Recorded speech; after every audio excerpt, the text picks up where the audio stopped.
عبدالولی خان پوهنتون د سټوډنټ کونسل ایکس پریزیډنټ یم. نن موږ دلته په عبدالولی خان پوهنتون کې د نیب کوالیفاینګ راوند منعقد کړو. د نیب کوالیفاینګ راوند چې کوم کمپټیشن وایي یو تقریری مقابله وه، پینټنګ کمپټیشن و پکې او ایسے رایټنګ کمپټیشن و پکې. په دې کې چې زموږ سره کوم فرست سټوډنټ راشي په خپله کیټګري کې، نو هغه بیا موږ د فاینل راوند لپاره نیب ته لیږو چې هلته ریجنل کمپټیشن کېږي، ریجنل راوند. هلته چې څوک فرست سیکنډ تھرډ راشي بیا هغه د آل پاکستان کمپټیشن دپاره کوالیفای کېږي.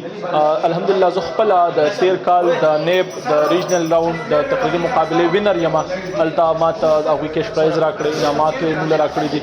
دلته زموږ سره سټوډنټ راله، د خپل صلاحیت اظهار یې وکړو، چا د شعر په ژبه کې، چا د تقریر په ژبه کې، چا د پینټنګ په ژبه کې او چا د ایسے رایټنګ په ژبه کې. دا یو داسې کمپټیشن دی چې په دې باندې د سټوډنټانو د سکل پته لګي چې یو سټوډنټ کې څومره صلاحیت دی، د هغه د سکل څومره پالش شوي دي. لاول د دې لپاره دلته موږ ټریننګ سیشنز ارینج کوو، په ډیبیټ باندې، په ډیکلیمیشن باندې، په سپیچ باندې، په ایسے رایټنګ باندې، په پینټنګ باندې، او بیا د دوی د سکل موږ چیک کوو د ټریننګ سیشنز نه پس. جہاں ایمان نہ بکے، جہاں لوگ نہ بکے، جہاں اسلام نہ بکے، جہاں میں نہ بکوں، جہاں آپ نہ بکے.